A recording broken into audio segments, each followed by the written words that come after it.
श्री स्वामी समर्थ. नमस्कार मंडळी, स्वागत आहे तुमचं आपल्या या मराठी यूट्यूब चॅनलमध्ये. स्वामींच्या कृपेने आपला दिवस आनंदात जाऊ हीच मी स्वामींच्या चरणी प्रार्थना करते आणि आजच्या नवीन व्हिडिओला सुरुवात करूया. तर हिंदू धर्मामध्ये माघ पौर्णिमा ही अत्यंत पवित्र म्हटली जाते. या दिवशी शुभयोग जुळून आलेला आहे, कारण या दिवशी सर्वार्थ सिद्ध योग रवियोग जुळून आलेला आहे. यंदा 1 फेब्रुवारी वार रविवार या दिवशी माघ पौर्णिमा आलेली आहे. या दिवशी देव पृथ्वीवर अवतार घेत असतात व सर्व भाविक भक्तांना आशीर्वाद देत असतात. म्हणून या दिवशी भगवान महादेवाची आणि श्री सत्यनारायण देवाची पूजा ज्या घरामध्ये केली जाते त्या घरामध्ये पैसा, धन, सुख, समृद्धी व घरामध्ये सकारात्मक लहरी प्राप्त होत असतात. ऊर्जा टिकून राहत असते. या दिवशी रविवार आल्याने या दिवशी पुष्प नक्षत्र व रवी पुष्पयोग शुभ संयोग जुळून आलेला आहे. तर यंदा पंचांगानुसार माघ पौर्णिमा ही 1 फेब्रुवारी 2026 मध्ये 31 जानेवारी वार शनिवार रोजी दुपारी 3:45 पौर्णिमा तिथी चालू होणार आहे आणि नंतर 1 फेब्रुवारी वार रविवार या दिवशी दुपारी 3:25 राहणार आहे. या दिवशी या वेळेपर्यंत समाप्ती होणार आहे व या दिवशी पवित्र गंगेमध्ये जाऊन स्नान करावे व पूजा आणि दान करण्यासाठी हा दिवस खूप शुभ मानला जातो. तर या दिवशी पूजा करण्यासाठी शुभ अमृतकाळ जो आहे तर तो सकाळी 5:30 पासून तर सकाळी 7:10 वाजेपर्यंत आहे. या वेळेमध्ये तुम्ही पूजा ही करावी. या वेळेमध्ये पूजा केल्याने त्रिदेवांचा आशीर्वाद मिळत असतो. म्हणून या दिवशी आपल्याला मुख्य उंबरवट्यावर ही वस्तू ठेवायची आहे. तर मुख्य उंबरवट्यावर ही वस्तू जर तुम्ही ठेवत असाल तर ही वस्तू ठेवल्याने आपल्या घरामध्ये सुख समृद्धी येते, पैसा घरामध्ये टिकतो आणि अखंड लक्ष्मी घरामध्ये वास करत असते. आणि आपण जर या दिवशी ही जर वस्तू मुख्य उंबरवट्यावर ठेवली तर आपल्या पूर्वजांचा आशीर्वाद प्राप्त होतो. 7 पिढ्याचे दारिद्र्य हे कमी होऊन घरामध्ये सुख समृद्धी प्राप्त होते. घराची, मुलाची, कुटुंबाची इतकी प्रगती होते की घरामध्ये पैसा हा खेळू लागत असतो. म्हणून हा उपाय कोणत्या वेळी करायचा आहे, का करायचा आहे याची संपूर्ण माहिती आपण या व्हिडिओमध्ये पाहणार आहोत. त्यामुळे व्हिडिओ हा शेवटपर्यंत नक्की पहा. चॅनलवर नवीन असाल तर नक्की सबस्क्राईब करा. कमेंटमध्ये ओम नमो नारायणा किंवा ओम नमो भगवते वासुदेवाय नमः हा मंत्र लिहायला विसरू नका आणि हाईप बटनला नक्की प्रेस करा. तर पहा, तर ही जी माघी पौर्णिमा आलेली आहे तर माघी पौर्णिमेच्या दिवशी भगवान श्री हरी विष्णू व भगवान महादेवा हा जो महिना आहे तर हा महिना समर्पित केला जातो. संपूर्ण महिनाभर महादेवाची आणि श्री हरी विष्णूची पूजा केली जाते. असं म्हटलं जाते की भगवान महादेवाची आणि श्री नारायणाची जो व्यक्ती मनोभावे पूजा करतो, श्रद्धापूर्वक अभिषेक करतो, त्यांच्या घरामध्ये सुख समृद्धी आणि दुःख अडचणी संपत असतात. त्यांच्या घरामध्ये सुख समृद्धी येते आणि घरामध्ये अडचणी हे संपत असतात. या दिवशी दान केल्याने अक्षय फळ प्राप्त होत असते. माघी पौर्णिमेला माघी पौर्णिमा असं का म्हटलं जातं, तर असं म्हटलं जाते की या दिवशी दान, धर्म आणि पितरांसाठी श्राद्ध कर्म केले जाते. म्हणूनच याला माघी पौर्णिमा असं म्हटलं जाते. तर भगवान विष्णूची ही तिथी असल्यामुळे त्यांची पूजा केल्याने घरामध्ये सुख समृद्धी प्राप्त होते. या दिवशी शक्य असल्यास सकाळी आंघोळीच्या पाण्यामध्ये हळद टाकून आणि एक तुळशीचं पान टाकून आपल्याला आंघोळी करायची आहे. पहा, बरेच जणांना पवित्र गंगेमध्ये जाऊन स्नान करणं होत नाही. कारण पहा, जेव्हा तुम्ही पवित्र गंगेमध्ये स्नान करता त्यामुळे सर्व देवांचा आशीर्वाद हा प्राप्त होत असतो व सूर्यदेवाला या दिवशी सकाळी अर्घ्य दिले जाते. जर तुमच्याच्याने पवित्र गंगेमध्ये जाणं शक्य होत नसेल तर आंघोळीच्या पाण्यामध्ये थोडीशी हळद आणि एक तुळशीचं पान टाकून अशा पद्धतीने आंघोळ करावी आणि त्यानंतर पिवळ्या किंवा लाल रंगाचे वस्त्र परिधान करावे. सूर्याला अर्घ्य द्यावे, यामुळे आरोग्य हे स्थिर राहते. माघ पौर्णिमेला शिवपूजा केल्याने कुंडलीतील सर्व दोष हे कमी होतात. आध्यात्मिक शांती आणि मानसिक शांतीसाठी लक्ष्मी देवीची पूजा केली जाते आणि काही स्तोत्राचे पठण करावे. यामुळे जीवनात आनंद प्राप्त होतो. कुटुंबाच्या सुख समृद्धीसाठी व सुखशांतीसाठी पूर्वजांच्या नावाने तर्पण विधी करावी. या दिवशी उपवास केला तर मानसिक शांती मिळते आणि आरोग्य चांगलं राहते. तर या दिवशी घराच्या मुख्य दरवाजापासून आपल्या घरामध्ये सकारात्मक ऊर्जा जी आहे तर ती प्रवेश करत असते. म्हणून या दिवशी मुख्य उंबरवट्यावर आपल्याला काही वस्तू ठेवायच्या आहेत. तर ही वस्तू आपल्याला का ठेवायची आहे, पहा, माघी पौर्णिमेच्या दिवशी मुख्य उंबरवट्यावर ज्या वस्तू ठेवल्या जातात, या वस्तू ठेवल्याने माता लक्ष्मी घरामध्ये प्रवेश करत असते. ती आपलं घर सोडून कधीही निघून जात नाही. त्याचबरोबर आपल्या पूर्वजांचा आशीर्वाद आपल्याला प्राप्त होतो. घरातील वातावरण हे शुद्धमय होत असते आणि घरामध्ये सुखसमृद्धी टिकून राहत असते. तर पहा, माघी पौर्णिमेच्या दिवशी आपल्याला सर्वात प्रथम लवकर उठायचं आहे. या दिवशी अंघोळीच्या पाण्यामध्ये ज्या वस्तू टाकून तुम्ही आंघोळ करत असतात, त्यामुळे मानसिक शांती आपल्याला लाभत असते आणि आपल्या कुंडलीतील जेवढे दोष आहेत तर ते कमी होत असतात. त्यानंतर आपल्याला काय करायचं आहे, एक ताट घ्यायचं आहे. ताटामध्ये आपल्याला सर्वात प्रथम एक तांब्याचा कलश भरून घ्यायचा आहे. त्यामध्ये पांढरे तीळ टाकायचे आहेत. त्यानंतर यामध्ये थोडीशी हळद टाकायची आहे. यामध्ये गुलाबाच्या पाकळ्या टाकायच्या आहे आणि हे जे पाणी आहे तर हे तुळशीला अर्पण करायचं आहे. यामध्ये थोडंसं कच्चं गाईचं दूधसुद्धा टाकायचं आहे.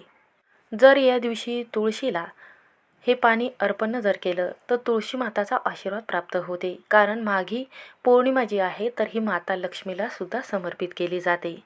या दिवशी तुळशीची पूजा अर्चना केल्याने आणि एक शुद्ध तुपाचा दिवा लावल्याने आपल्या घरामध्ये आनंद आणि सुखसमृद्धी प्राप्त होत असते.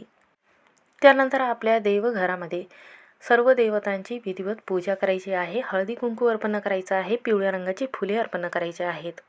त्यानंतर श्रीहरी विष्णूची मूर्ती आहे किंवा भगवान महादेवाची शिवपिंड आहे तर त्यांना अभिषेक करत असताना आपल्याला त्या पाण्यामध्ये पांढरे तीळ टाकायचे आहे आणि आपल्या या पांढऱ्या तिळाने अभिषेक करायचा आहे. त्यानंतर सर्व देवतांना आपल्याला हळदी कुंकू अर्पण करून अष्टगंधक लावून पूजाविधी करून घ्यायचे आहे. दिवा आणि जे अगरबत्ती आहे तर ती ओवाळून घ्यायची आहे. त्यानंतर आपल्या घरातील जी फरशी पुसत आहोत तर त्या पाण्यामध्ये आपल्याला थोडंसं हळद आणि थोडेसे मीठ आणि तुरटी टाकून स्वच्छ फरशी जी आहे तर या दिवशी पुसून घ्यायची आहे. या दिवशी घराची स्वच्छता केल्याने घरातील अलक्ष्मी जी आहे तर ती घराबाहेर निघून घरामध्ये लक्ष्मी वास करते आणि घरामध्ये पैसा हा येऊ लागतो. तर पहा, माघी पौर्णिमेच्या दिवशी सकाळी तुम्ही लवकर उठल्यानंतर जेव्हा दरवाजा उघडता त्या वेळेमध्ये तर एक तांब्याचा कलश आपल्याला भरून घ्यायचा आहे. त्यामध्ये पिण्याचं पाणी आपल्याला घ्यायचं आहे. या पाण्यामध्ये आपल्याला काय करायचं आहे, थोडंसं हळद जे आहे आणि थोडंसं खडे मीठ जे आहे तर ते दोन्ही वस्तू या पाण्यामध्ये टाकायच्या आहे आणि मुख्य उंबरवट्यावर हे पाणी आपल्याला पूर्वजांसाठी शिंपडायचं आहे. पहा, माघी पौर्णिमेच्या दिवशी आपले पूर्वज जे आहे तर ते मुख्य उंबरवट्यावर पाणी पिण्यासाठी येत असतात. तर त्यांचे आशीर्वाद आपल्या मुलांबाळावर प्राप्त व्हावे, सुख आणि समृद्धी आपल्या घरामध्ये नांदावी, त्यासाठी पूर्वजांच्या शांतीसाठी त्यांना पाणी अर्पण केले जाते मुख्य उंबरवट्यावर. म्हणून पाणी अशा पद्धतीने शिंपडून आपल्याला मुख्य उंबरवटा, पायऱ्या किंवा अंगण स्वच्छ करून घ्यायचं आहे. रांगोळी काढायच्या आहेत. मुख्य उंबरवट्यावर रात्रीच्या वेळेमध्ये अलक्ष्मी उंबरवट्यावर बसलेली असते. ती आपल्या घरामध्ये सकाळी प्रवेश न करावी, अलक्ष्मी निघून लक्ष्मी वास करावी, त्यासाठी मुख्य उंबरवट्यावर असं पाणी शिंपडले जाते. जेव्हा आपण हळदीचं आणि जे मिठाचं पाणी आहे तर ते मुख्य उंबरवट्यावर शिंपडत असतो त्यावेळेमध्ये घरामध्ये ती नकारात्मकता येत नाही, दारिद्र्य वास करत नाही, म्हणूनच हे पाणी शिंपडले जाते. आणि त्यानंतर आपल्याला हा उपाय जो आहे तर तो करायचा आहे. तर सर्वात प्रथम आपल्याला काय करायचं आहे, तर एक ताट घ्यायचं आहे. ताटामध्ये काय करायचं आहे, तर आपल्याला मुख्य उंबरवट्यावर आपल्याला दोन्ही साईडला शुद्ध तुपाचा 2 दिवे जे आहे तर ते लावण्यासाठी इथे आपल्याला काय करायचं आहे, तर एक शुद्ध मातीची पंती जी आहे तर ती 1 किंवा 2 घ्यायची आहे. तर तुम्ही 2 घेऊ शकता. असं म्हटलं जाते की 2 दिवे जे आहे तर एक माता लक्ष्मीसाठी आणि एक आपल्या पूर्वजांसाठी लावला जातो, ज्यामुळे आपल्या घरामध्ये सुखसमृद्धी प्राप्त होते. त्यासाठी काय करायचं आहे, तर इथे 2 दिवे मातीचे दिवे जे आहे तर ते आपल्याला घ्यायचे आहे. पंथी घ्यायची आहे. त्यामध्ये तूप टाकून 2 वाती टाकून 2 दिवे मुख्य प्रवेशद्वारावर लावायचे आहेत.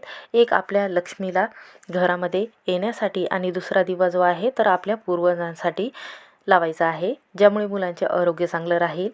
तसंच 11 आंब्याची पानं इथे घ्यायची आहे. एका वाटीमध्ये 2 चम्मच हळद आणि गंगाजल, थोडीशी त्रुटी जी आहे किंवा थोडंसं मीठ जे आहे तर ते टाकून आपल्याला हे साहित्य एकत्र करून भिजवून घ्यायचं आहे. यामध्ये थोडंसं गंगाजल असेल तर टाकायचं आहे. व आपल्या मुख्य उंबरवट्यावर आपल्याला सर्वात प्रथम या लेपनाने हळदीच्या लेपनाने आपल्याला सर्वात प्रथम मुख्य उंबरवट्यावर लेपन तयार करून घ्यायचं आहे आणि त्यानंतर ते आंब्याचे पानं जे घेतलेले आहेत 11, तर त्यावर आपल्याला स्वस्तिक काढायचं आहे या हळदीच्या साहाय्याने आणि त्याची हळदी कुंकू लावून पूजा करायची आहे.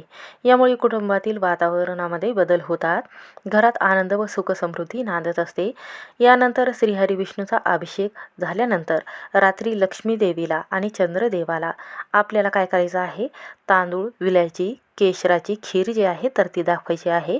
यामुळे जीवनामध्ये सुखसमृद्धी येत असते आणि आर्थिक अडचणी ज्या आहेत तर त्या दूर होत असतात. तर या दिवशी तीळ, गूळ, चादर, गहू, अन्न किंवा एखाद्या व्यक्तीला तुम्ही जेवू घालू शकता किंवा अन्नदान करू शकता.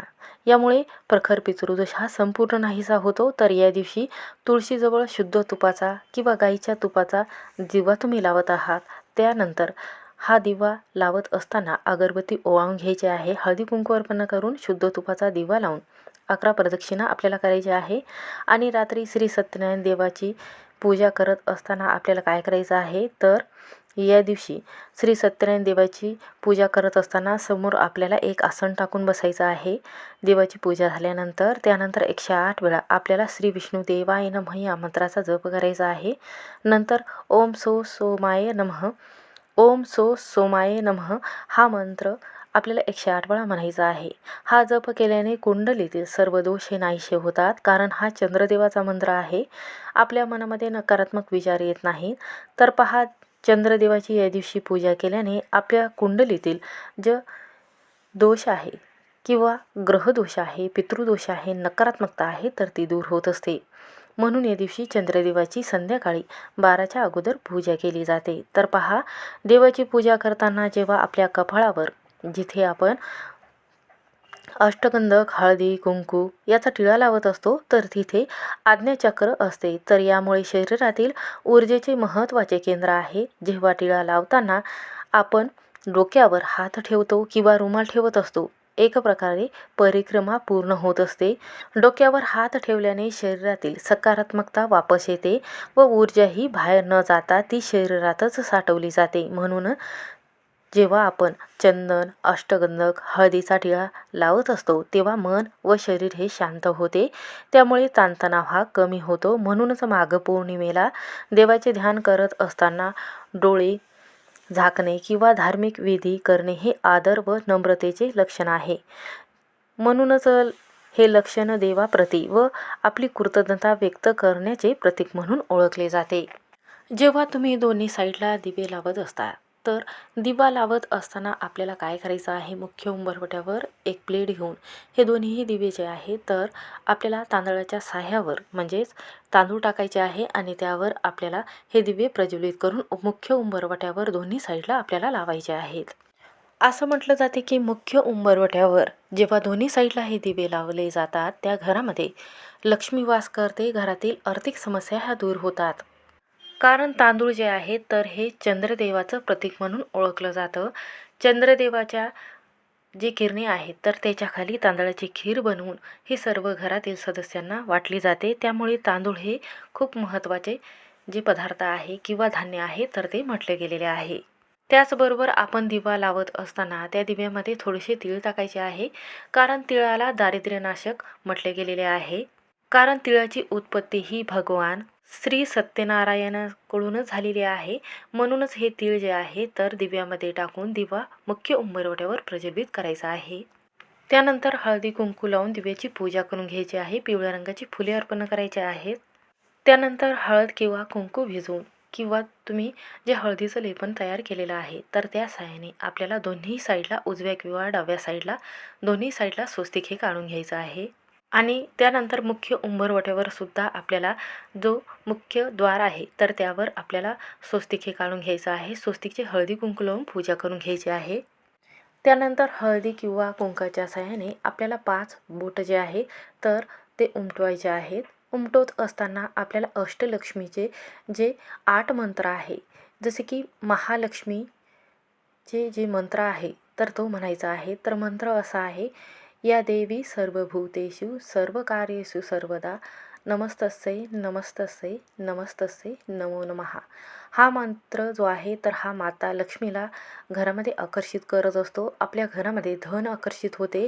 घरामध्ये पैसा हा कधीच कमी पडत नाही, कारण हा मंत्र जो आहे हा अत्यंत प्रभावी मंत्र आहे. जेव्हा आपण मुख्य उंबरवट्यावर दिवा लावून उंबरवट्याची पूजा करत असतो आणि कुंकवाने हे 5 बोटे उमटत असताना हा मंत्र म्हणत असतो, तेव्हा माता लक्ष्मी प्रसन्न होते.